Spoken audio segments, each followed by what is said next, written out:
S ಚಾಮರಾಜನಗರದಲ್ಲಿ ಗೆಲುವಿನತ್ತ ಸುನಿಲ್ ಬೋಸ್ ಅವರು 1.55 ಲಕ್ಷ ಮತಗಳ ಮುನ್ನಡೆಯನ್ನ ಕಾಂಗ್ರೆಸ್ ಕಾಯ್ದುಕೊಂಡಿದೆ. ಕಾಂಗ್ರೆಸ್ ಅಭ್ಯರ್ಥಿ ಸುನಿಲ್ ಬೋಸ್ ಅವರಿಗೆ ಭಾರಿ ಮುನ್ನಡೆ.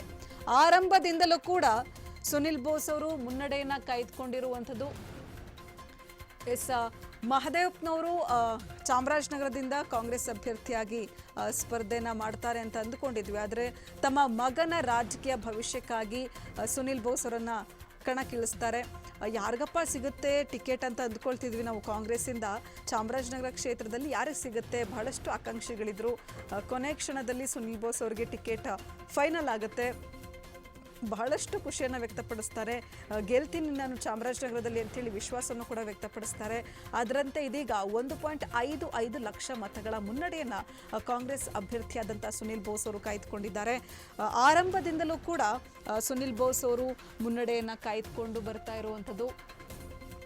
ಸುನಿಲ್ ಬೋಸ್ ಭರ್ಜರಿಯಾಗಿ ಜಯಬೇರಿಯನ್ನು ಬಾರಿಸೋದಕ್ಕೆ ಹೊರಟಿದ್ದಾರೆ. ಗೆಲುವಿನತ್ತ ಸುನಿಲ್ ಬೋಸ್ ಅವರು ಸಾಕ್ತಾ ಇರುವಂಥದ್ದು. 1.55 ಲಕ್ಷ ಮತಗಳ ಮುನ್ನಡೆಯನ್ನು ಕಾಯ್ದುಕೊಂಡಿದ್ದಾರೆ. ಕಾಂಗ್ರೆಸ್ ಅಭ್ಯರ್ಥಿ ಸುನಿಲ್ ಬೋಸ್ಗೆ ಭಾರಿ ಮುನ್ನಡೆ. ಆರಂಭದಿಂದಲೂ ಕೂಡ ಸುನಿಲ್ ಬೋಸ್ ಅವರು ಮುನ್ನಡೆಯನ್ನು ಕಾಯ್ದುಕೊಂಡಿದ್ದಾರೆ. ಸುನಿಲ್ ಬೋಸ್ ಭರ್ಜರಿ ಜಯ. ಸಚಿವ ಎಚ್ ಸಿ ಮಹದೇವಪ್ಪ ಪುತ್ರ ಸುನಿಲ್ ಬೋಸ್. ಕಾಂಗ್ರೆಸ್ ಅಭ್ಯರ್ಥಿ ಸುನಿಲ್ ಬೋಸ್ಗೆ ಗೆಲುವಿನ ಮಾಲೆ. ಬಿಜೆಪಿ ಅಭ್ಯರ್ಥಿ ಬಾಲರಾಜ್ ಅವರಿಗೆ ಹೀನಾಯ ಸೋಲು. ಚಾಮರಾಜನಗರ ಕ್ಷೇತ್ರದಲ್ಲಿ ಸುನಿಲ್ ಬೋಸ್ ಅವರು ಭರ್ಜರಿಯಾಗಿ ಜಯಬೇರಿಯನ್ನು ಬಾರಿಸಿದ್ದಾರೆ.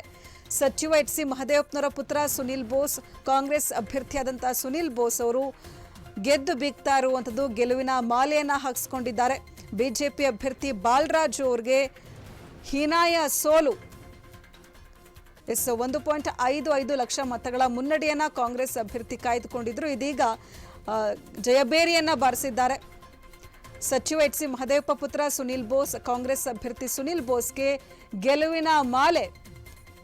ಬಿಜೆಪಿ ಅಭ್ಯರ್ಥಿ ಬಾಲರಾಜ್ ಅವರಿಗೆ ಹೀನಾಯ ಸೋಲು.